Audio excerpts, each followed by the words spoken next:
last week, we basically learned how to quantize a free scalar or a free field theory. The example we had was a free scalar field theory. And what you get is the exact spectrum of the theory. It has this very nice interpretation. There's a vacuum, then there's a bunch of one-particle states that have the momenta of the particle being anything you like. Then there's a bunch of two-particle states that have the momenta of each particle being anything you like, and three-particle states, and so on and so on. And the states are bosons. And we figured out that the theory is actually Lorentz invariant, even though in quantizing it, it wasn't that obvious. We found that in the Heisenberg representation, the operators obey the Klein-Gordon equation.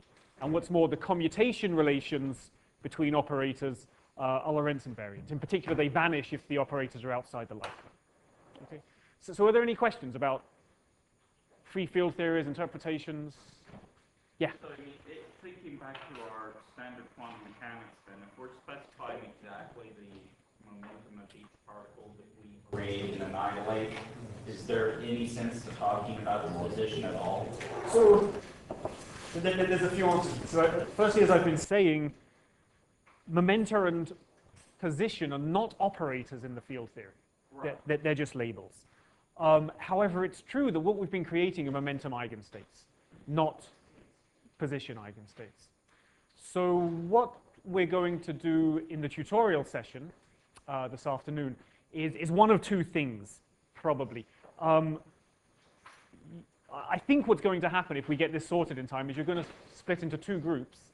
And one group is going to work on the quantization of a Lagrangian which gives rise to phonons in the lattice. And the other group, is going to work on quantization of a non-relativistic theory.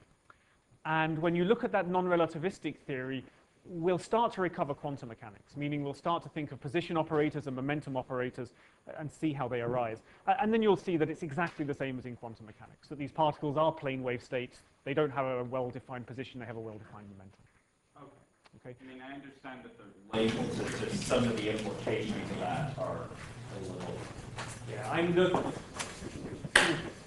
as you might expect, these ideas of used in quantum mechanics only really hold in the non-relativistic. Because, for example, there's no way to localize a particle to within less than its constant wave. So these ideas will be fleshed out. Other questions about free field theories? Okay, good. So we quantized these free field theories, and so we basically solved the theory completely. But it's a little bit uninteresting because once we've got the spectrum, nothing else happens. You know, the particles aren't interacting in any way.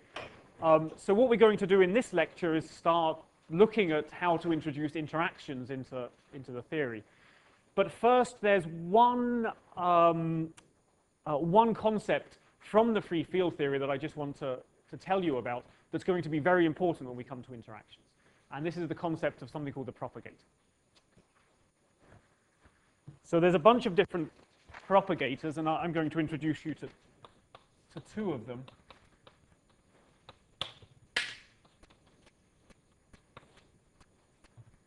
So propagators.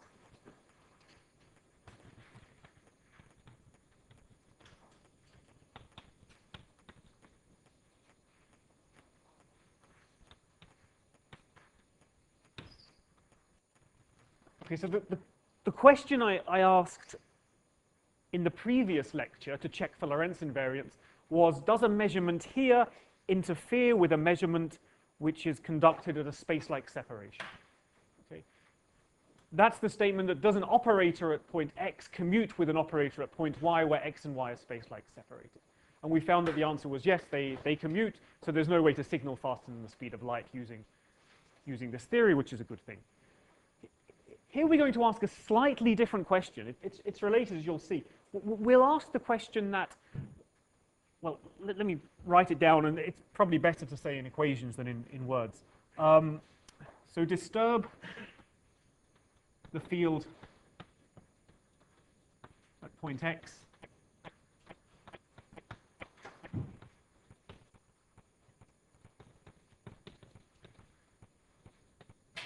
And then what is the amplitude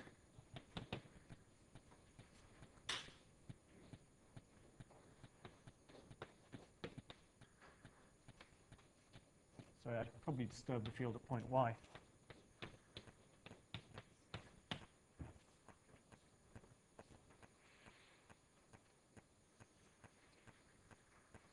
Okay, so what do we have here? We have the vacuum, and you do the measurement, if we sort of think in the usual quantum mechanics language, of the field at some point y, and then you do another measurement of the field at x, and then you find the amplitude for that to be in the vacuum again. Okay. So let's compute this. The way we compute it is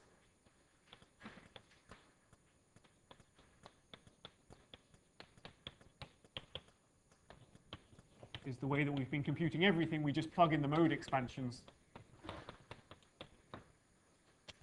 Okay, remember the mode expansion for phi has an A term and an A dagger term. Whenever there's the A term, it'll just kill the vacuum. Whenever there's the A dagger term here, it'll turn around and kill this vacuum. So we're only, of the 4 possible terms, we're only going to pick up one, which is where there's an A dagger here and an A here.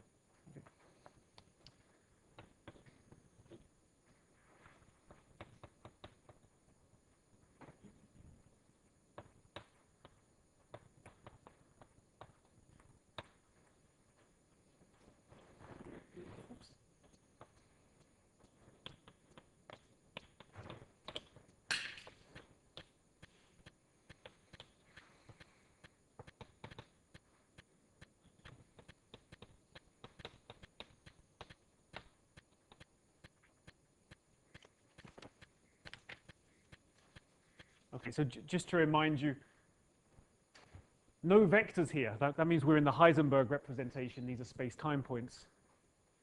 And no vectors here either. That means that these are 4 vectors.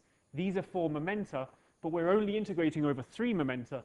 So the P0 part here is always equal to EP. Okay, so just this annoying conventions. Okay, so how do we compute this? It's very easy. You commute the A and the A dagger past each other. You pick up a delta function between the 2 P's for your trouble. That then annihilates. And what we're left with is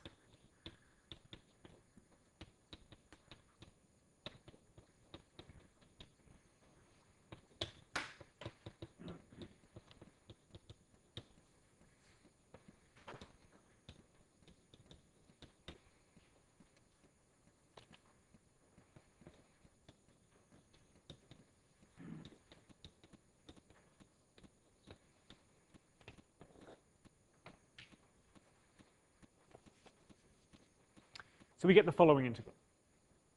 Okay.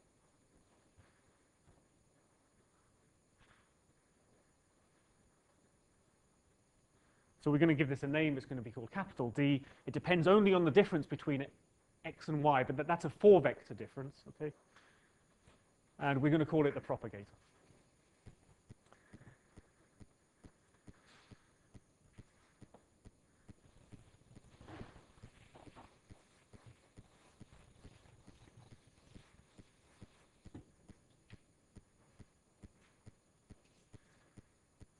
Okay, are there any questions about this calculation? You're all quantum field theory ninjas now, right? Because you did these Fourier transform calculations over and over again, so it's very easy. Okay, so we can calculate this if x and y are space-like separated. So if they're outside each other's light cones. So for space-like separation,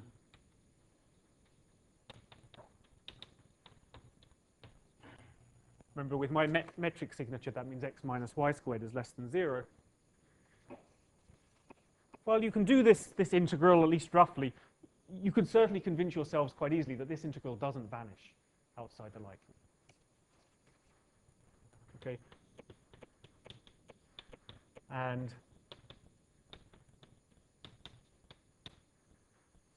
you can convince yourself that it decays basically exponentially outside the light cone. Try and do it at fixed time, and you'll just get this behavior.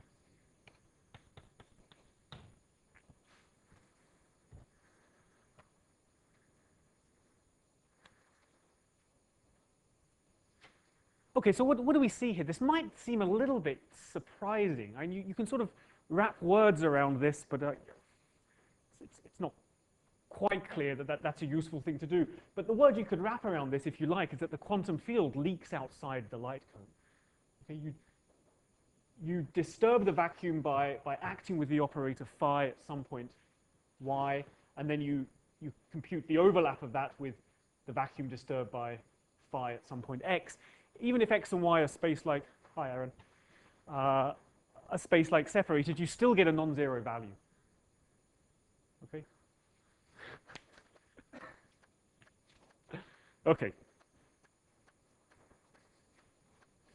Good. Of course, this doesn't mean the theory is acausal, because the whole question of causality is whether you can disturb measurements, so whether you can sort of communicate faster than the speed of light, and that's really a statement about whether or not operators commute outside the light cone, and we've seen that that's fine. Okay. The statement that operators commute outside the light cone is that there's a commutator here, so you get d of x minus y minus d of y minus x, and that's 0.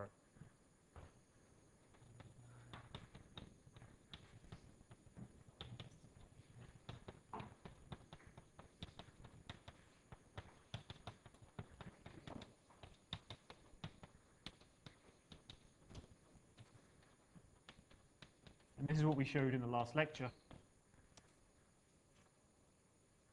That this is 0 if x and y are space-like separated, but not if they're time-like.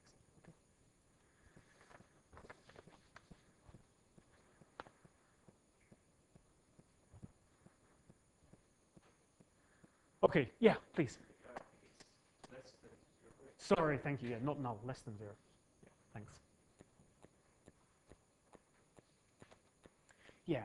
So what exactly is this propagator telling us, though? I mean, it's not obvious to me what the simple 0 phi x phi y 0 is. Yeah, so these are the words you can raise around this, and you should take them with a little bit of a pinch of salt. You could sort of think of phi of y as creating a particle at position y.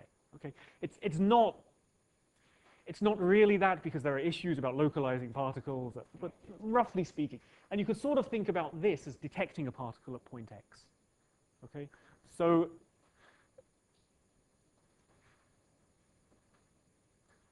you might want to think that this is something like a particle at point x traveling to a particle at point y faster than the speed of light. What this is saying is that there's also a chance that the particle at point y travels to it's really an antiparticle if we were working with complex fields, to the point x, and they just cancel each other out in any kind of measurement. So if you want to find words to drape around this, they're the kind of words.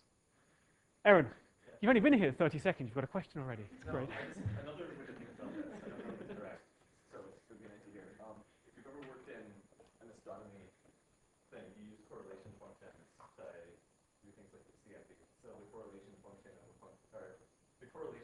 of we'll call it a field f, will be the expected value of fx times fy, where generally you split it up by having the distance between x and y be some fixed number. But you could, if you don't think there's any sort of spherical symmetry, you can do it for arbitrary x and y. So this certainly, if you believe that you can get the sort of product of two operators by multiplying them together. And oh, they commute, don't they?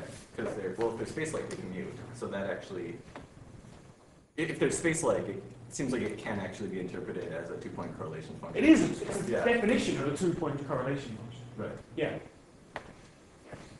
But these issues about the CMB are not so. It's what's interesting here is the fact that x and y are 4 vectors, not just 3 vectors. Okay, so when you do the CMB, it's you're looking at the circle that surrounds you and computing the two-point function between different spatial points. What's interesting here is the Minkowski structure. I mean, it's a little bit. First of all, it doesn't matter so much. Finding correlations is the same whether you're working on time series data or spatial data or both at the same time. Also, it's not clear to me, because they don't commute. Oh wait, they also commute when they're time-like, don't they? No. No, okay. So because they don't commute when they're time-like, it's not clear to me that it can still be interpreted as a two-point correlation function when it's time-like. But I suppose that's an interpretation question. No, it's a question of name. It is the two-point correlation. Oh, okay.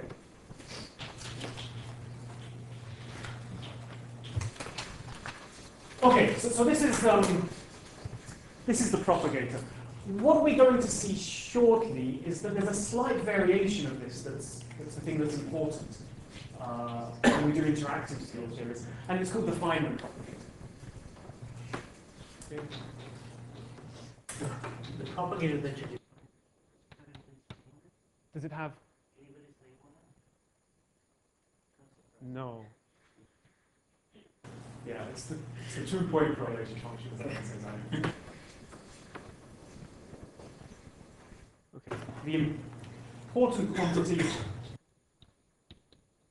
for interacting field theories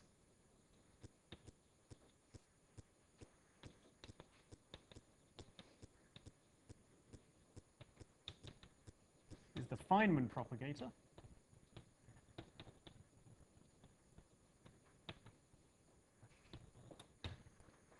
And that's defined in the following way.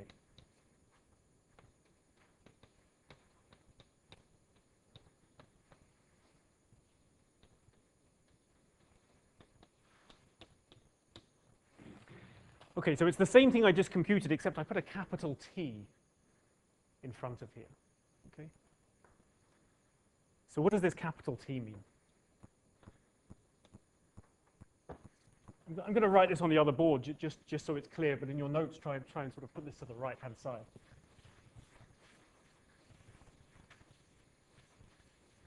So this T stands for time ordering.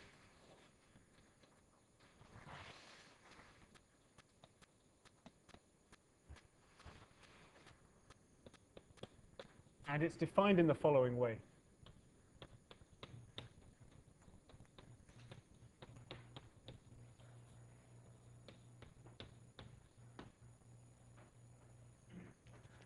That if this point here, x, is later than this point, y, so if x0 is greater than y0, so again, we're really picking up the time-like component here. This is not a Lorentz invariant definition.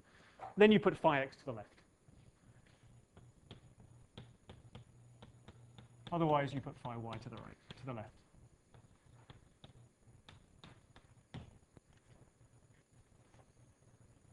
Okay, so earlier operators go to the right, later operators go to the left.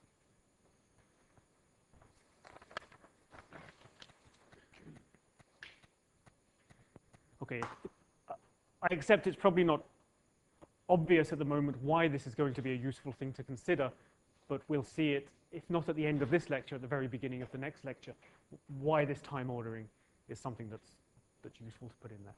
Okay. Yeah. Question. Does it matter in the case that they're equal? No, it doesn't, because let me see. If they're equal, I think they just commute, right? So, Well, but I mean, the time coordinates could be equal without the spatial. yeah. So if the time coordinates are equal and the spatial coordinates are different, they're definitely space-like separated, and then they commute with each other. Never mind. Yeah. Okay. Yeah. Good. Sorry. It's a good. No, it's a good question, not a stupid question. I'd like to say there are no stupid questions, but no, it's not true. But that wasn't one of them. Any other questions? Okay, so what I want to do now is just tell you that there's a very nice way of writing this in terms of an integral. Okay?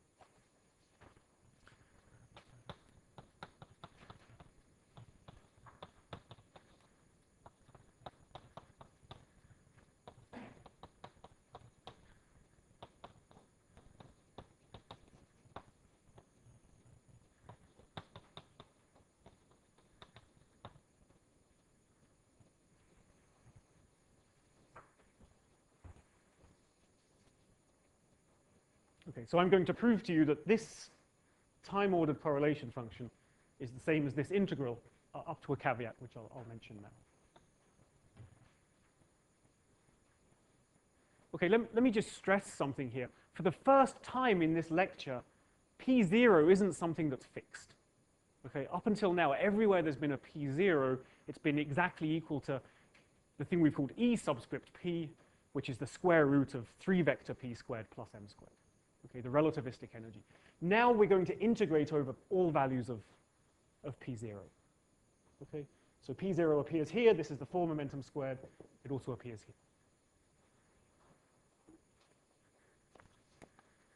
Okay, so I claim that this integral is equal to this, except that at the moment this integral isn't well defined.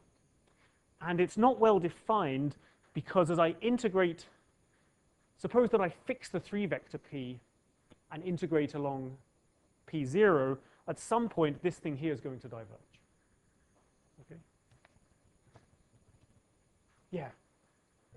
The communication between the phi x and phi y, is it not, why is there not a negative sign if you change the field? The second of it, yeah. Here? Yeah.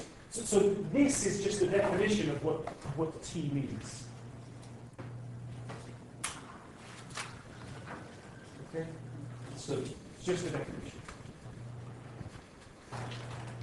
So I'm also a bit confused because space-like separations, for example, phi at x and phi at y do just commute with each other. So in space-like separations, this is equal. So this, and there is no minus.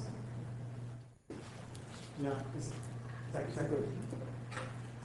Yeah, these minus signs will appear when we come to discuss fermions, but at the moment, this is just good. Yeah, you had a. Oh. Okay. Good. So this integral isn't well defined. This isn't yet well defined. And it's not well defined because of the singularity that arises here. So if we fix p, 3 vector p,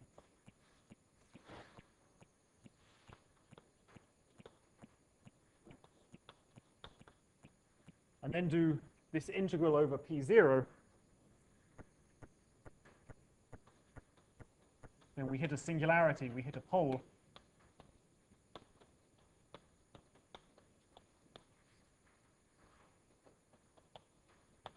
Precisely when this here equals 0, which is when p0 squared is what's called on shell. So when p0 squared is the p0 that we've been using up until now.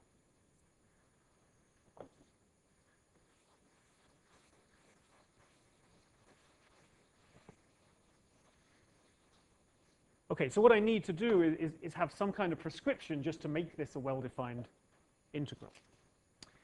And the prescription we're going to use is to integrate along a contour which veers into the complex plane. Now, I heard from Callum that Malcolm mentioned complex contour integrals, and there's a few people that weren't so happy about them. Let me write down the integral, and then I can sort of try and explain what's going on if people aren't happy. Okay, so we'll define the integral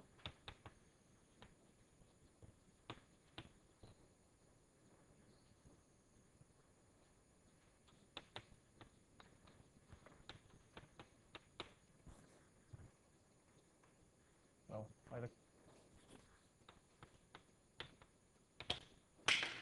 the contour in the complex p0 plane.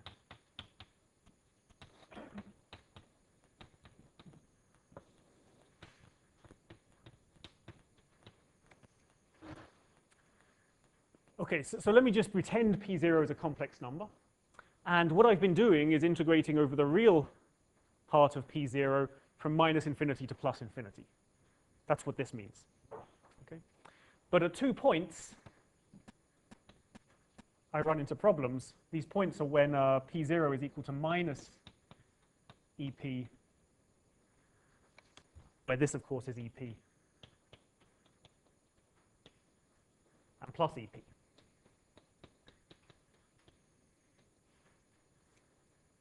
By the way, if you're drawing this diagram, it's going to be handy to write EP above and below the axis, just like this. Okay, so if I just do this integral, I hit these points, I get infinity for this, and it's no good. So what I'm going to do is define this integral here to go along the real axis. Yeah, get some colored chalk.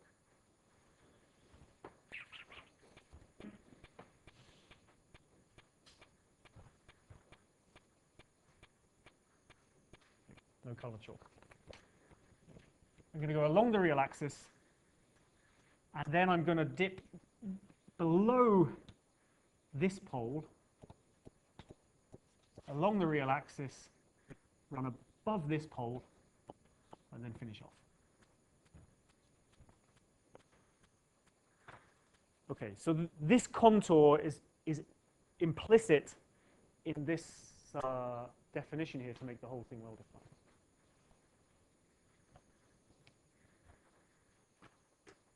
Okay, so firstly, are there people that aren't happy with this idea about veering contours into the complex plane to define them?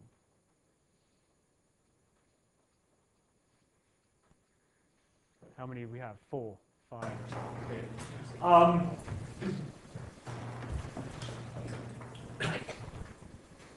Okay, you think back to courses on vector calculus, basically, when you do integrals not along a real line, but integrals over some contour in some higher dimensional space. You start moving Green's theorem in the plane, Stokes' theorem, and all of this.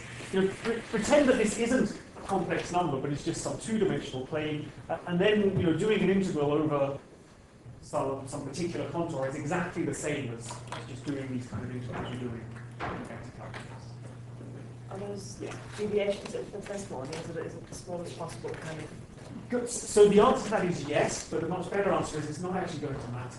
Okay. And we'll see why. It's because of something called Cauchy's residue. So it won't matter, but yes, you should maybe think of them as being as close as you can. I'm not quite sure what to say about this. So can people ask questions? Or we can just discuss this afternoon. Yeah. So is the sort of the complex valued function then over, or the function of the complex plane a conservative field then? So that you can integral over any contour you want and get the same answer. Oh, good. Because that's I think that's the biggest question is you can just seem like you can just pick any contour. So they all give the same answer. You certainly can't pick any contour. This contour will differ from one where they both go above. That will give a different answer. But the reason this that I could do this contour and this contour, and it will give the same answer, is because of the residue theorem, which I'll describe briefly. I think he's asking about Cauchy's theorem, that if there's no residue inside or on the contour, then That's true, yeah. Is that right? Yeah. It's all to do with where the singularities are in the function you're integrating. And if you integrate around a place with no singularities, that gives 0, so then yes, it's just like a conservative one. How have you closed your contour? You haven't? No, I haven't yet. It's an open contour from -infinity to +infinity. In a minute, I'm going to close it, but I want to close it in such a way that the extra bit I add is guaranteed to give 0. The extra bit you add. Yeah. Okay, at the moment, let me just say it's an open contour from here to here, and in 3 minutes' time, we'll go back. Oh, so just like a Yeah. Yeah. Just sort of an answer for Henry and a question. So, we're assuming, I guess, that the function is holomorphic, or whatever, like the nice thing you need to do complex analysis. Yeah. And so, I think for a function being holomorphic is equivalent. Like if you have a field in a two-dimensional plane, I think being holomorphic is essentially equivalent to the field being conservative. I could be wrong about that. Yeah, I think that's a correct statement. it's exponential and there's no hole on the contour. Good. So there was holes here and here, and that's precisely why I've had to pick a choice of contours. It hasn't been trying to sense that Exactly. So that's what my number is. Are there other questions about this? Maybe in this tutorial session this afternoon we can chat about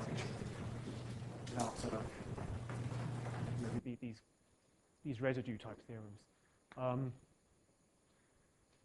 You good? Yeah. Yeah. Generally, you close the contour by taking a semicircular infinity. Now, whichever way you close it, you're going to have one. Fantastic. Good. So we'll do this now. But you will have one pole in the circle, whichever way you close it, because Yeah. there's one above and one below. Absolutely. Yeah, that's what's clever about this choice of clause. Oh, okay. See, this guy Feynman, he was a smart man. Okay, so what we're going to do is now prove this statement. Okay, that this integral that I've just rubbed off over this contour is equal to that Feynman propagation which had the time already. So the first thing we need to do is look at where the singularity comes from. Actually, the first thing I need to do is just tell those that don't know what Cauchy's residue theorem is. Okay.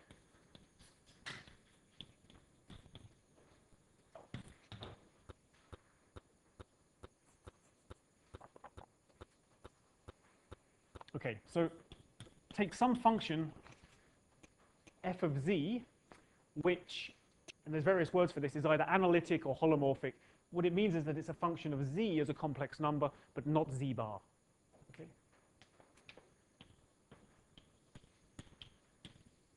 Okay, so it's a function of a complex number that only depends on z, but not z bar. So if you think about the complex plane, the function r squared is not an analytic function because that's equal to z times z bar. So we just want a function of z.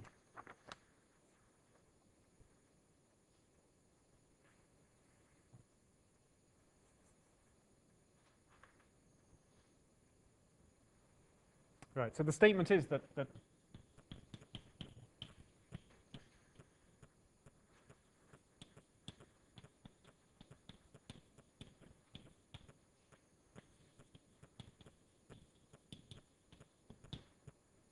so let gamma be a closed, I should say closed,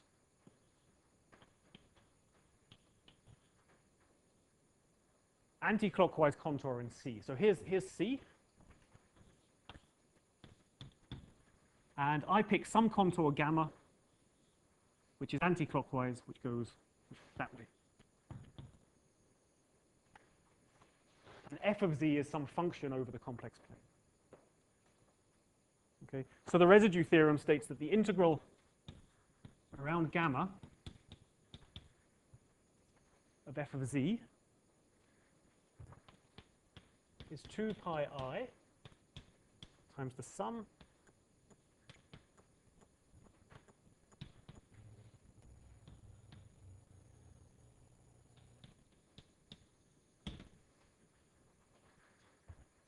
of residues that are sitting inside this contour.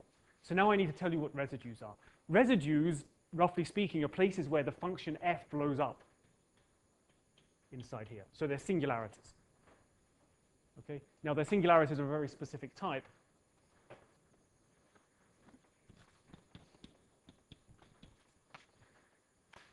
So the way to explain this is as, for real functions, you do a Taylor series, right? For complex functions, you can do something better, which is a Laurent expansion, which has both positive and negative powers of z minus z0. So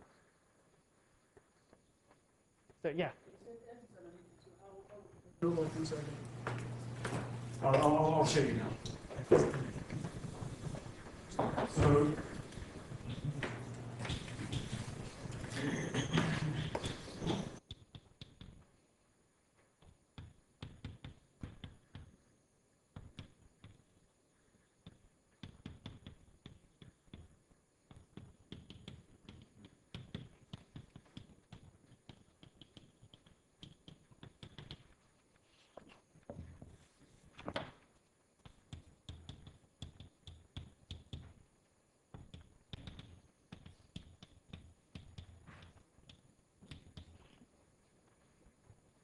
okay, can people see this? Let me just write this on the board, sorry.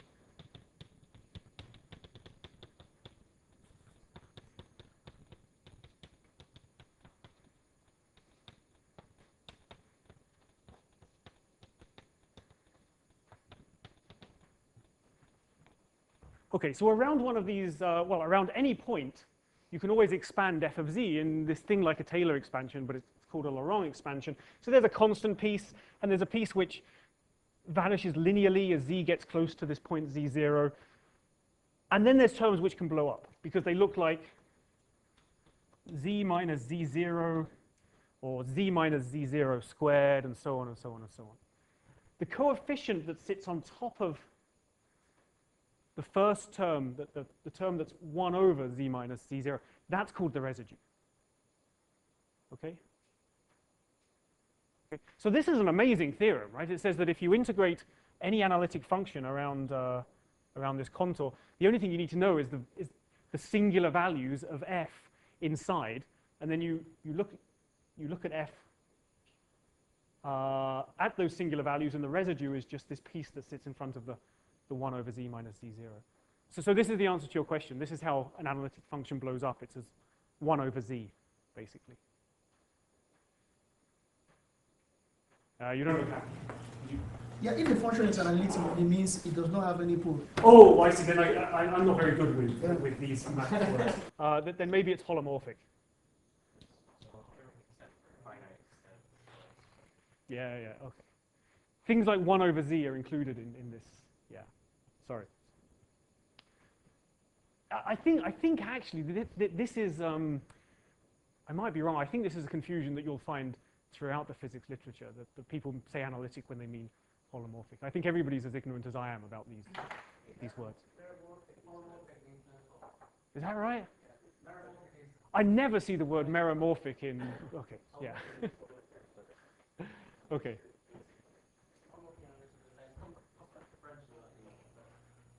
Okay. Yeah, sorry. Physicists are lazy with language, and this is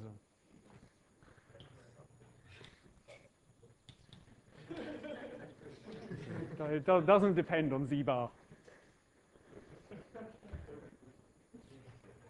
Other questions? Or was everybody going to point out this? Okay. Okay. So what I'm going to do is, where are my notes? Good. Is I want to evaluate this integral, and the first thing I'm going to do is write this as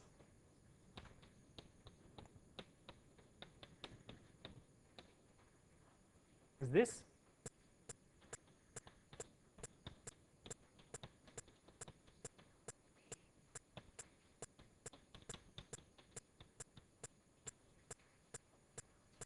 By the way, I've put the 0 down here. That's probably wrong. There's probably minus sign differences, so I should put it up. Oh, no, there's not minus sign differences for P0. Good. OK, so happy. So why have I done this? It's because now we can see exactly where this function, OK, so this 1 over P squared minus M squared was what was appearing in the integrand of this integral. Okay? And now we can see exactly where this diverges. It diverges at when P0 is equal to EP and when P0 is equal to minus EP. Okay? So residue at P0 equals plus or minus EP is plus or minus 1 over 2 EP. Okay, so why is that? When P0 is equal to EP, this term diverges, and what you're left with, which is the residue, is 1 over EP plus EP. This is EP because P0 is equal to EP. So 1 over 2 EP. And similarly here, when P0 is equal to minus EP, we get the minus. Okay? So these are the residues of this function at the two singular points.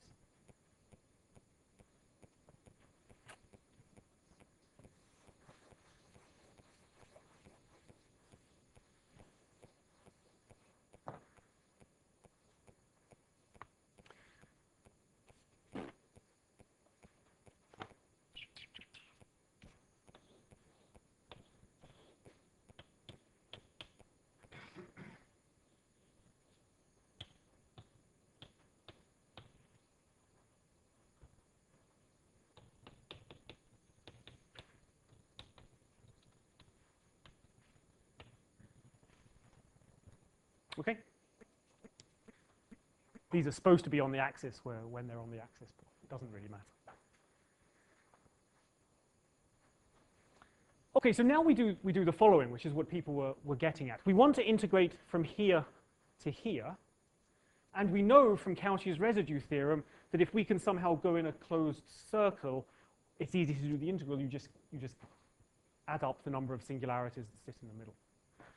So what we do to complete the circle is we choose a contour which either goes all the way around the bottom at minus infinity or all the way around the top at minus infinity. And what we do is we choose that contour so that it gives 0 to the integral. So we have two pieces. We have this contour we're interested in, plus another contour which we can show gives 0, and then all we have to do is just add up the number of poles that sit in the middle. Okay. So let's do this. Let me just write here the integral as well.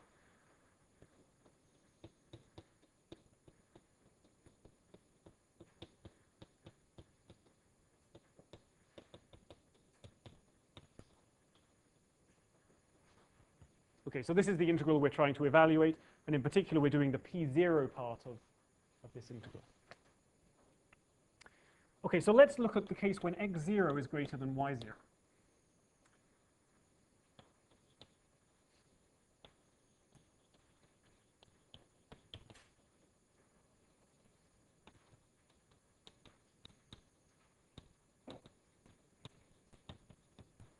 Okay, so when x0 is greater than y0, what we're going to do is choose to close the contour in the lower half plane. That means we come all the way down here and back up to here, all at minus infinity.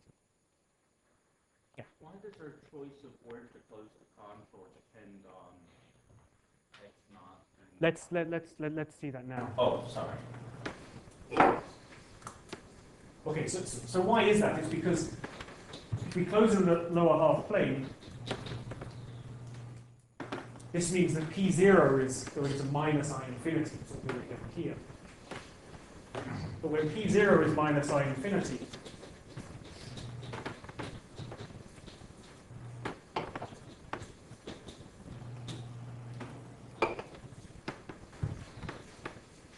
if this is positive and P0 is minus I infinity, what we get here from this bit is e to the minus infinity, which is 0. Okay, so this is the answer to your question, because when this inequality holds, if we close in the lower half plane, this extra piece of the contour gives 0. Why does it matter how far down you close the contour? Because the theorem you've written here said it doesn't matter where the that's right. The reason it matters is that what I actually want is just this contour here. Oh, okay. So what I'm saying is that this contour plus this contour is equal to just whatever I find inside, which is the pole. Now, I know what the pole is, but to know what this contour is, I've got to also know what this contour is, and in particular if it's 0. Then I can. So that's why I just wanted to be 0.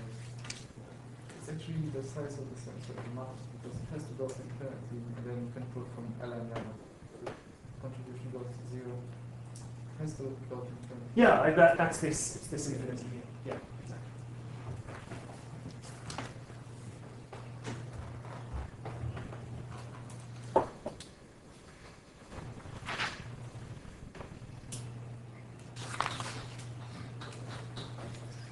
So now the integral over P0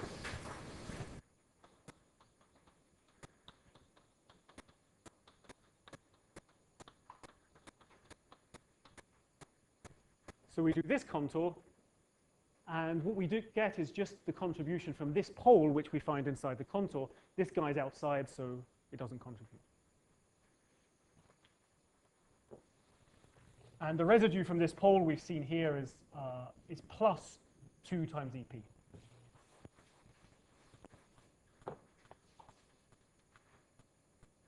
Sorry, my bad. My bad. It's minus.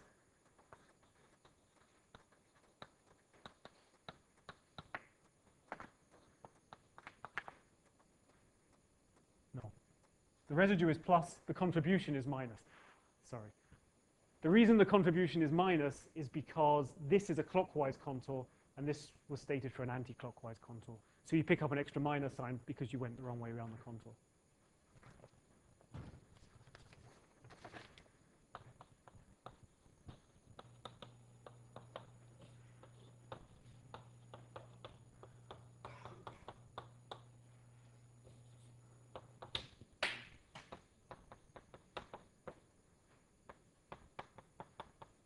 Okay, so what do we have here? This is the residue. And this minus sign here is because we've got a clockwise contour, not an anti-clockwise contour.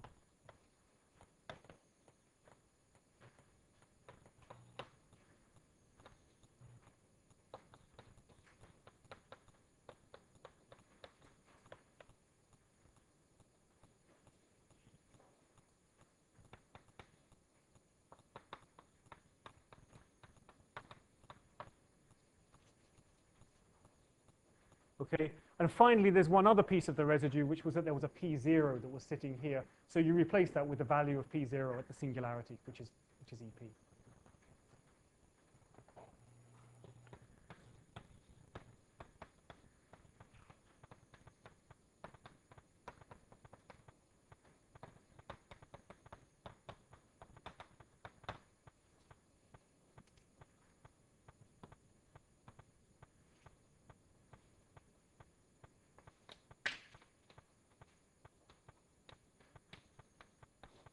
So let me just remind you that this is what we get is this integral expression here.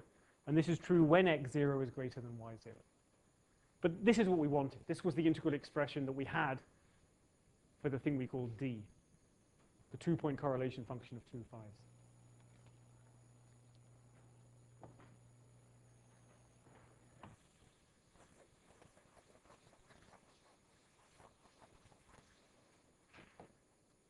Okay, people happy with this?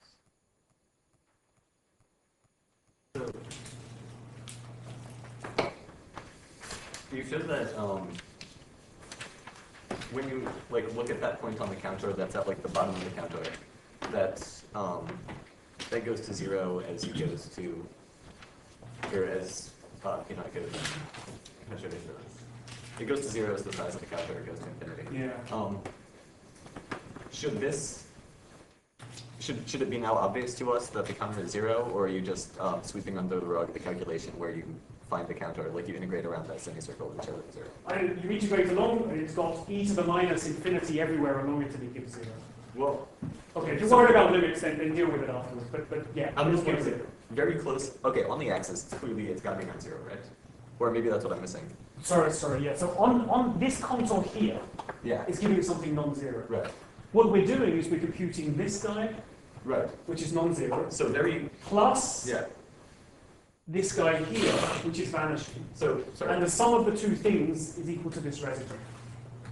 You have this. Now, there's an issue of limits about having some finite r and sending r to infinity. It gives 0. I feel like not a limits issue. It's yeah, were you concerned about this?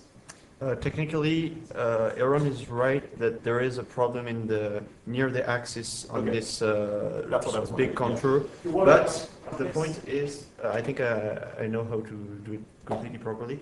E to the minus ip dot x minus y is less than 1 in modulus, and then the I over p squared minus m squared will go to 0. Oh, okay.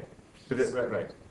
The exponential is not vanishing when you consider the parts which are near the axis. This is just... Yeah, this part. Oh, will not. I see. So you need the I over this, this one. it's this piece here. Yes. Yeah, it's probably killed by, you're right, by the denominator of the word. Yes. So finally, when y0 is greater than x0, we just run the whole argument in reverse.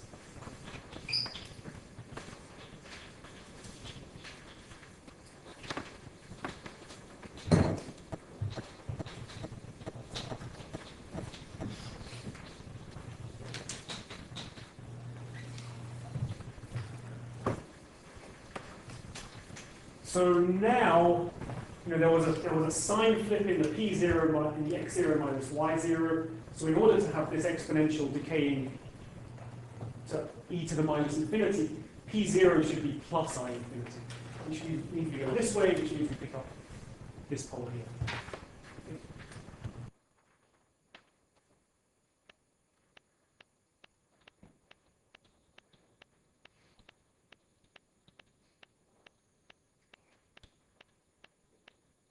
So you can run through this same calculation, and I'll just give the answer, but you should check this to make sure you understand.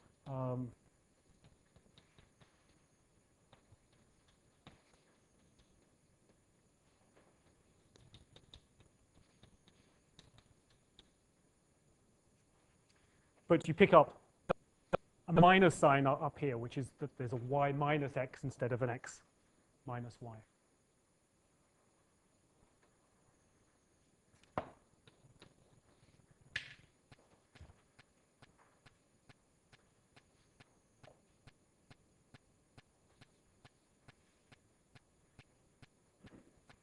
Okay, so this is what we were trying to show. We have this integral representation of the Feynman propagator, but it comes with, in its definition, this particular contour.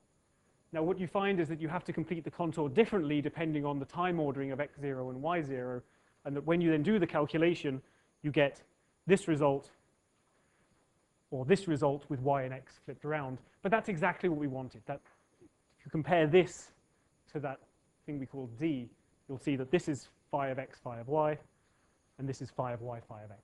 Or maybe it's the other way around. Okay? Yeah.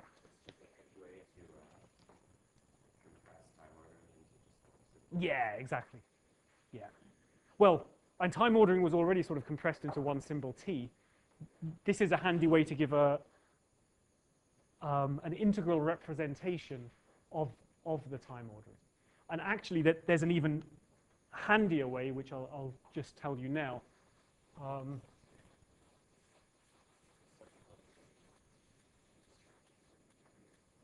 Yeah, we're gonna see these propagators everywhere later, and we're going to see why the time ordering is the useful thing later. All of this is sort of groundwork for what's coming. Yeah, at the moment I'm hoping you're following, but not expecting you to know why this is the interesting thing to do. So instead of specifying the contour,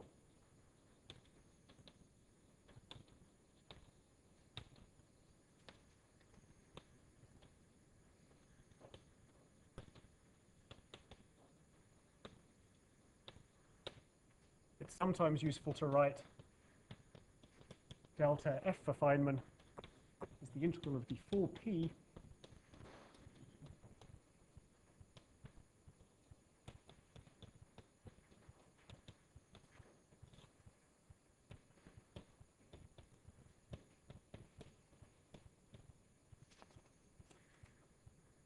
So what we do is we add here a plus I epsilon. Okay? Why do we do that? So this epsilon is taken to be greater than 0. But as the name suggests, it's thought to be something very small, infinitesimal, if you like.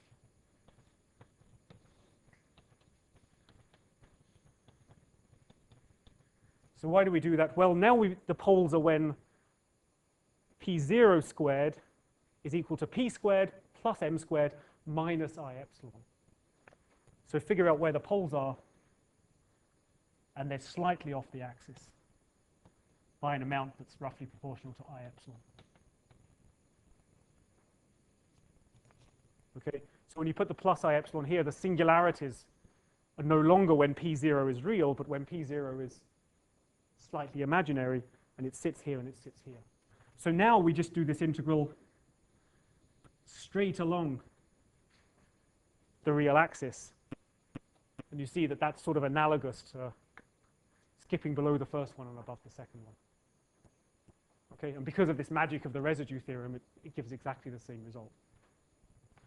So again, close it up. Yeah, now you do exactly the same thing. Close it down one way, up, pick up the relative poles. Yeah. You're just straightening up the contour, but shifting the singularities. And these are equivalent. These are exactly equivalent because here, you get to deform this contour wherever you like, as long as you don't hit any other singularities. And so that's really all we're doing. they're equivalent. You do the calculation, then you should set epsilon to 0 at the end. Yeah. So I know this is an issue, but what about the uncertainty principle on t? So you don't know whether x0 or y0 happens first. Just do we- labels in quantum field theory, no so uncertainty. it's exactly, so it doesn't really apply at all. This prescription of adding an I epsilon in the denominator has a name. It's called the I epsilon prescription.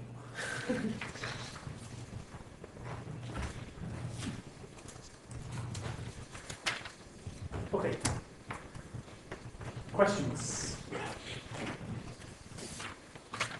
You have just one singularity in this case, right? Not two. So whenever you go either up or you go down, you always get just a single singularity inside the context. And the same is true here. You always get one, not when you go up.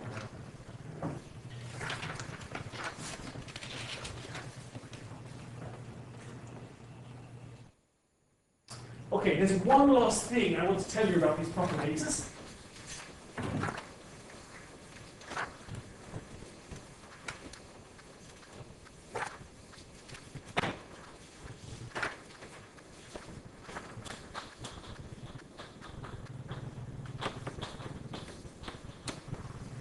Avatar.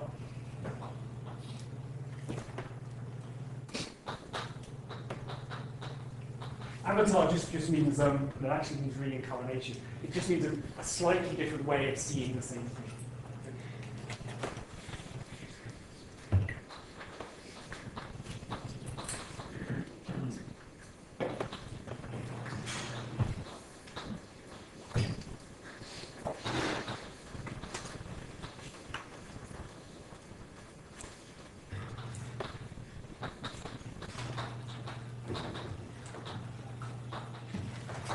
So this operator is the Green's function for the Klein-Bordin. So what does that mean? It means that if you take a Klein-Bordin operator, which expanding out du du into time derivatives and space derivatives is the following.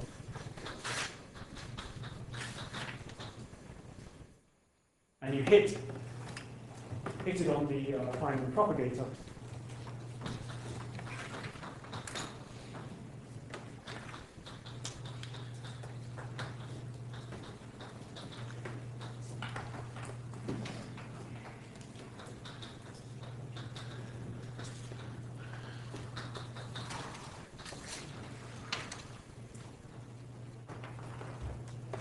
Well, then these derivatives bring down the powers of p, which when you recombine them into a 4 vector is p minus p squared plus m squared, which up to a minus sign cancels.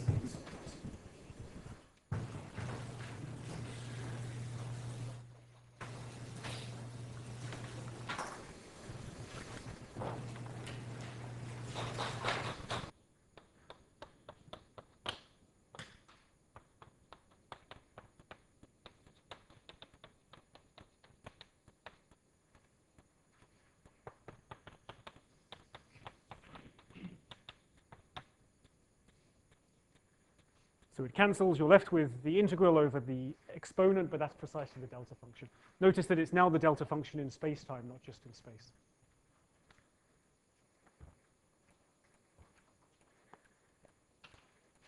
Okay, so this is exactly what we mean by a Green's function. You have some differential operator, you hit it on some function, you get the delta function.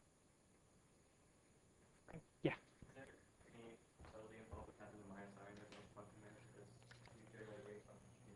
Yeah, so it's just a normalization issue. If I multiply this the propagator by plus I. Yeah. No, I will have to remember it, but other than that, it's yeah. Okay, let me just make a note. In this simple derivation, we didn't actually specify which contour we were doing here. So actually, there's various Green's functions which differ by which contour you decide to take and how you jump around the singularities. So we didn't use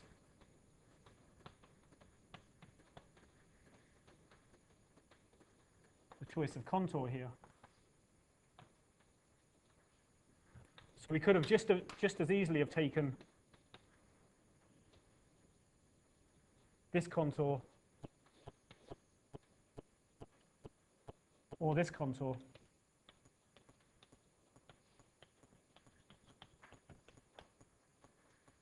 And these are just as good Green's functions, okay?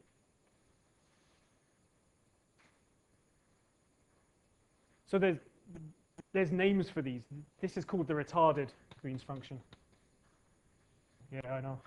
And this is called the advanced Green's function.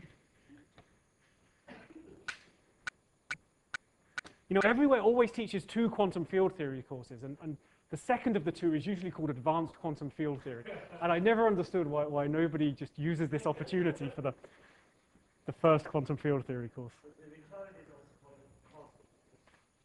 Causal, yeah. So when would you need these? So what's Green's functions are good for the following reason. Suppose that you want to solve the equation Klein-Gordon times the thing you don't know is equal to a function that you do know. Then the thing you don't know you get by integrating the propagator against the thing on the right-hand side, right? This is usual Green's function story. So this guy here, the retarded Green's function, is useful if you have the following situation. You know what the field configuration is at some early time, and you want to figure out where it's going at late times. So it's a very physical object. Then you need to use the Green's function with this contour here, okay? So you might think that's sort of the sensible one, and in certain situations you'll need it. But for what we're going to do, it's going to be this strange Feynman one that's useful. Okay. Any questions about this? This has been a kind of a dry lecture. I've told you lots of stuff, but haven't really told you what it's useful for. But it's necessary to do.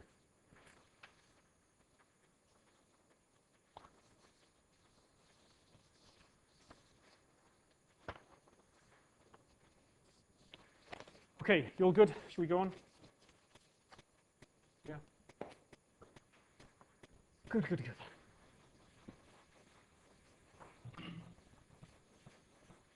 Okay, so I'm going to tell you some very basic things about interacting theories just to kick us off.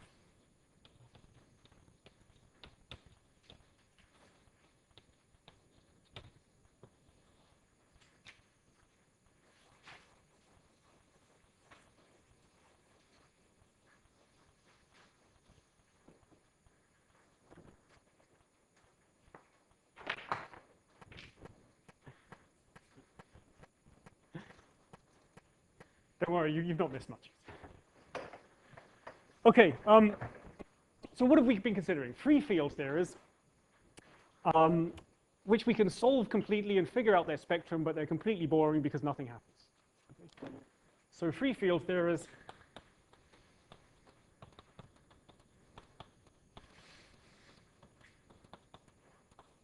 by which we really mean Lagrangians which are quadratic in the fields,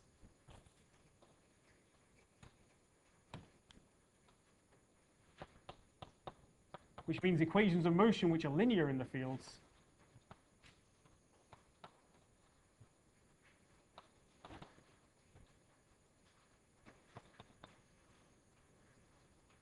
which means that we can solve them exactly. And we have this nice picture of multi-particle states with fixed momenta, so on and so on. Okay, but how are we going to describe interactions? How are we going to make these particles bounce off each other and actually do things that are interesting? So what we do is very simple, and we'll see, maybe not quite in this lecture, maybe tomorrow's, that you add higher order terms to the Lagrangian. That means you don't add terms which are like phi squared, you add extra terms like phi to the 4, for example. And this will lead to interactions between the particles. Now, you did perturbation theory with Malcolm, right? So, and you know the number of quantum mechanical systems that we can solve is basically 2, right? The hydrogen atom and the harmonic oscillator. So here we've just resolved the harmonic oscillator. We haven't done anything that novel. And if you want to solve anything else, what you need to do is start with something that you can solve and then add a little bit of a small perturbation to it so that you can start solving in some perturbative expansion. Okay? So in this course, that's exactly what we're going to do. We're going to consider theories which are very close to free theories, where the interaction terms are just very small. And we'll see that we can make a lot of progress with this. So what I want to do for the rest of this lecture is just explain to you what we mean by small interaction terms, because there's a very important subtlety here that's simple, but actually much more profound than it's going to appear when I describe it on the board. Aaron, you had a question?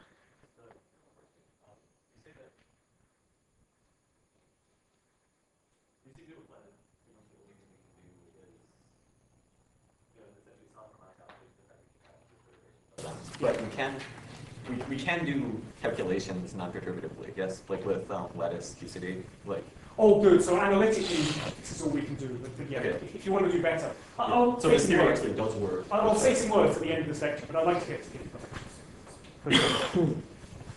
Okay, so consider the following. So we'll just take a real scalar field, and we'll have the Lagrangian that we've been considering.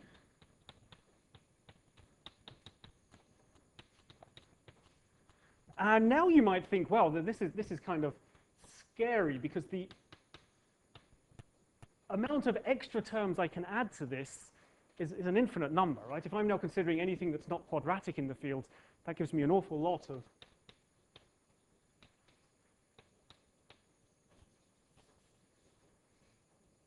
extra terms. Phi to the n for any n. So let me just write them like this. Okay, the n factorial is merely a convention. Yeah. I could also include terms higher order in the derivatives, but for this, and I want to just say something specific, but you're right, they should also be there. Yeah. Actually, terms higher order in time derivatives come with their own problems. And it's also true in classical mechanics. You shouldn't have acceleration terms in the, you can have velocity squared terms, but you shouldn't have acceleration terms. Phi double dot type terms. Okay, these lambda n are called coupling constants.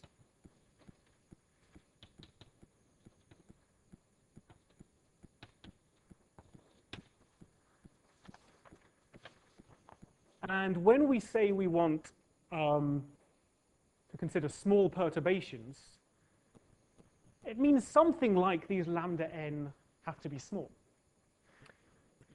So what I want to do now is just flesh that out. What do we mean by lambda n being small? Okay. And to do this, we're going to do some dimensional analysis.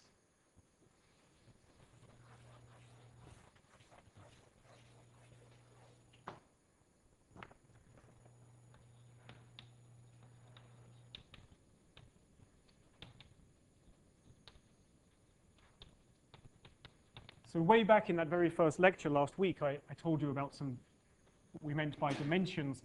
Anything in a square brackets means that we're counting the mass dimension of that object. Okay, so the dimension of energy is +1, the dimension of length is -1, because we've set h bar equals c equals 1. Okay. So what's the dimension of the action? Anybody knows? 0. Good. This is 0 because we've set h bar equals 1, and S has the same units as h bar, right? Energy times time, joule seconds. So why units of 0 instead of units of 1? No, so h bar equals 1 means that sort of the units of energy is equivalent to the units of inverse time, or energy times time units is 0, right? You get a +1 from that and a -1 from that. Oh. So said again. I forgot the notation we were using with. Yeah. So the Sorry. the dimensions of h bar is 0 because 1 is a pure number. That's a better way of saying it. Yeah. Okay.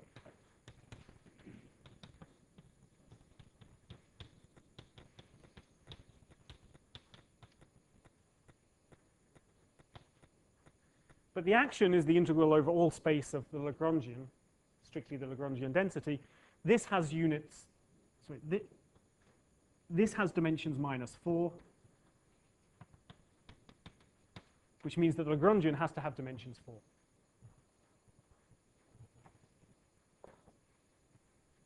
Okay. So let's start figuring out dimensions of everything else in the Lagrangian. The derivatives have dimensions of 1 over space, which is mass dimension 1. So here we have 2 derivatives and 2 phi's, which means the dimension of phi also has to be 1.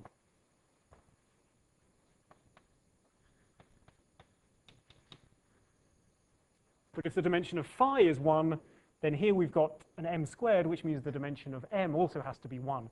So this adds up to 4.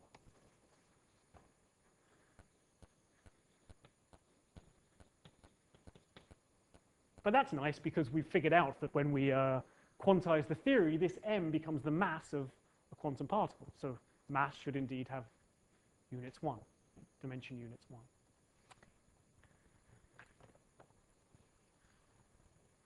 Is this clear to people? I'm flying through this, but it's just dimensional analysis. Yeah. So finally, we get to the interesting point. What's the dimensions of these coupling constants lambda n here?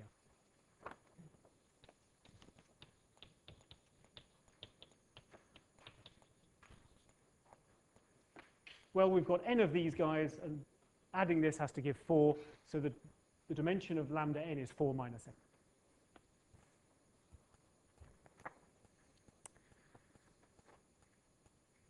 So now you see that there's a problem with saying, let's make lambda n small. The problem is that we can't just say lambda n small is that it's a number much less than 1, because these guys aren't typically numbers. They're things that have dimensions, and the dimensions don't work out. So if we're going to say that the lambda n's are small, apart from the special case of n equals 4, we're going to have to say that they're small relative to some dimensional quantity. Okay?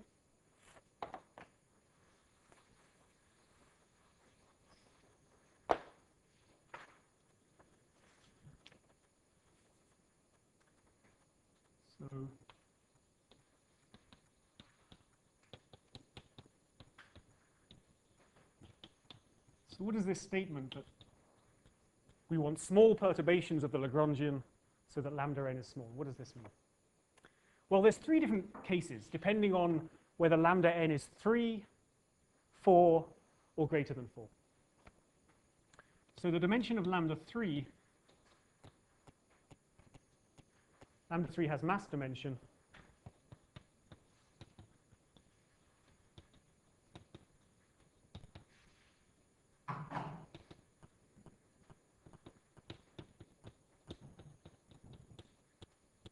Which means the dimensionless parameter, the thing that we want to make small, is lambda 3 over some energy scale E.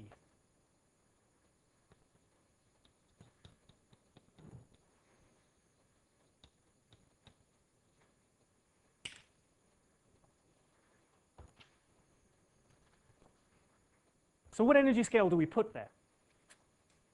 Well, the real requirement is that that extra term we've added to the Lagrangian, which is lambda 3 phi cubed, that should be small compared to the first 2 terms in the Lagrangian.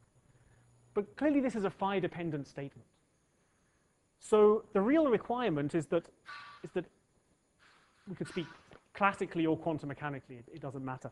If you have a particular configuration phi which solves the equations of motion coming from the first 2 terms, that has some energy associated to it, E.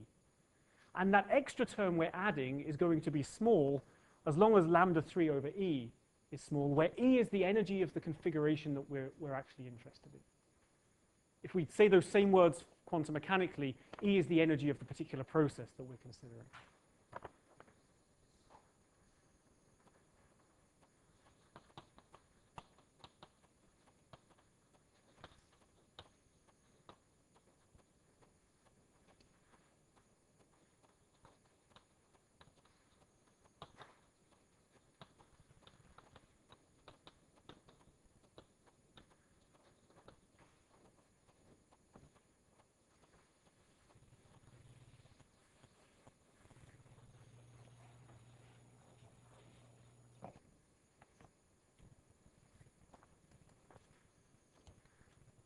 Okay, so what does this mean? It means that we have a small perturbation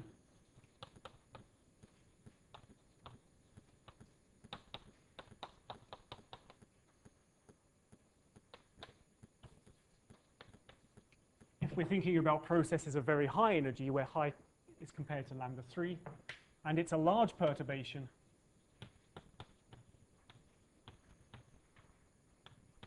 If E is much less than lambda 3.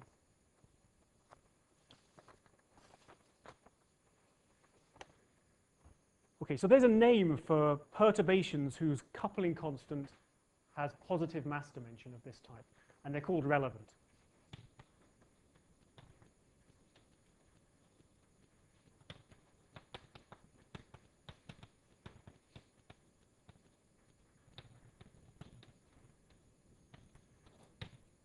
Okay.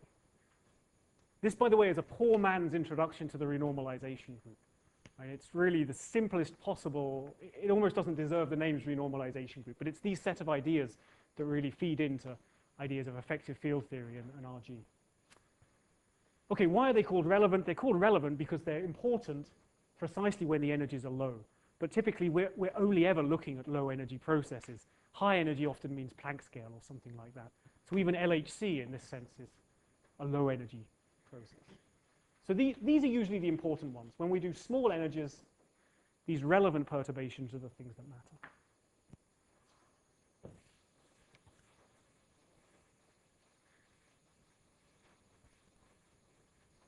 Sorry, I'm going to need another 5 minutes. Is that all right with you guys? Oh, by the way, I should just say, for relativistic theories, the energy involved is always bounded by the mass. So we can guarantee that this is a small perturbation.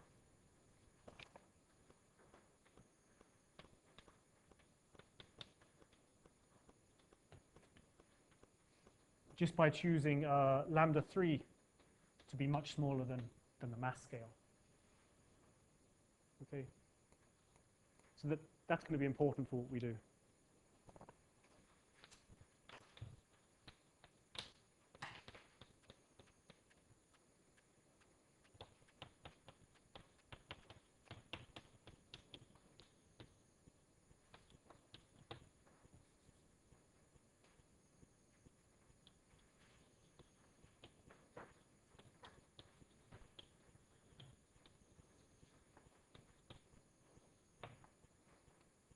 Okay, the phi to the 4 term is very easy. Now this lambda here is dimensionless. So if we want this to be a small perturbation, we just make lambda.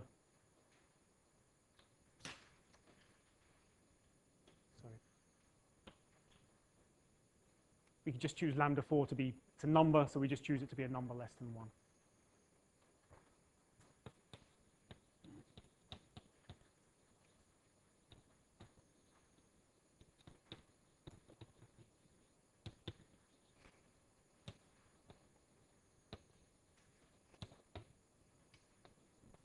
And there's a name for these kinds of perturbations. They're called marginal perturbations. Finally, the other case.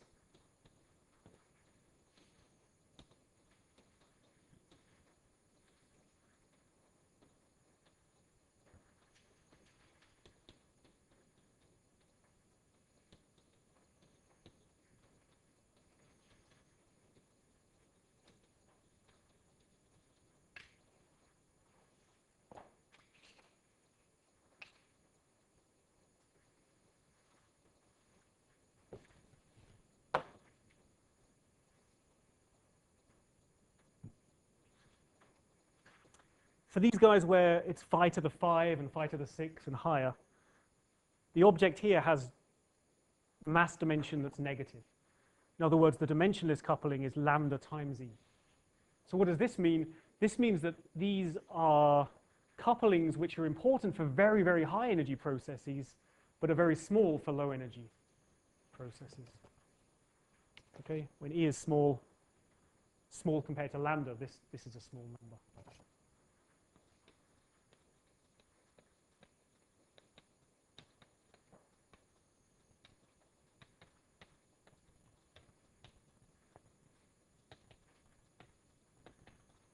And there's a name for these, they're called irrelevant.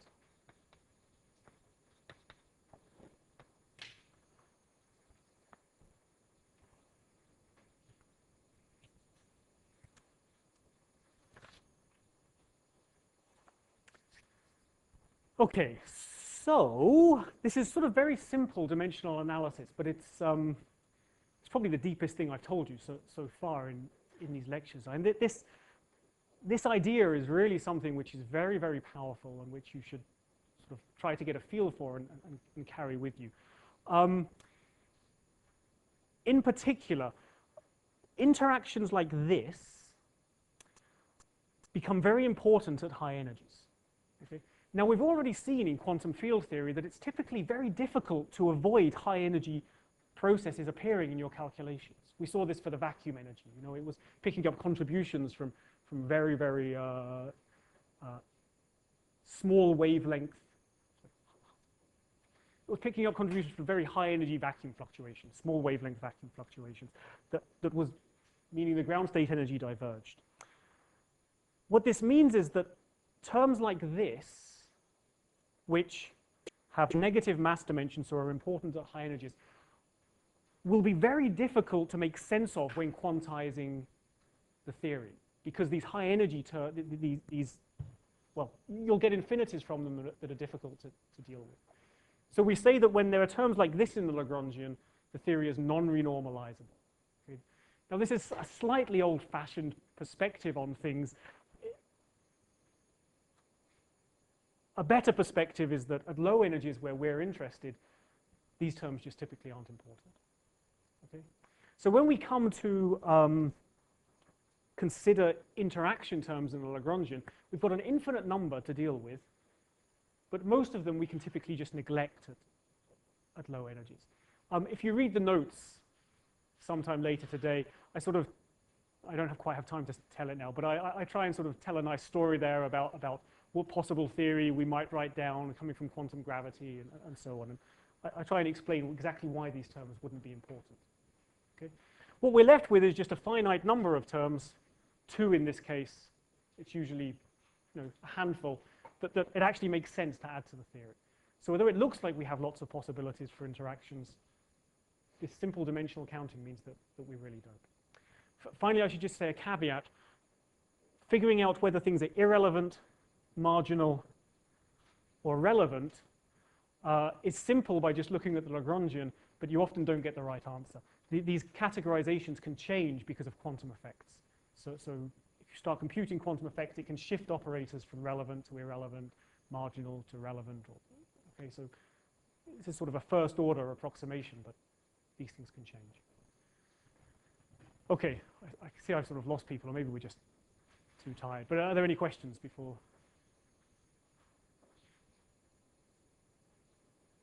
No? Coffee? Okay.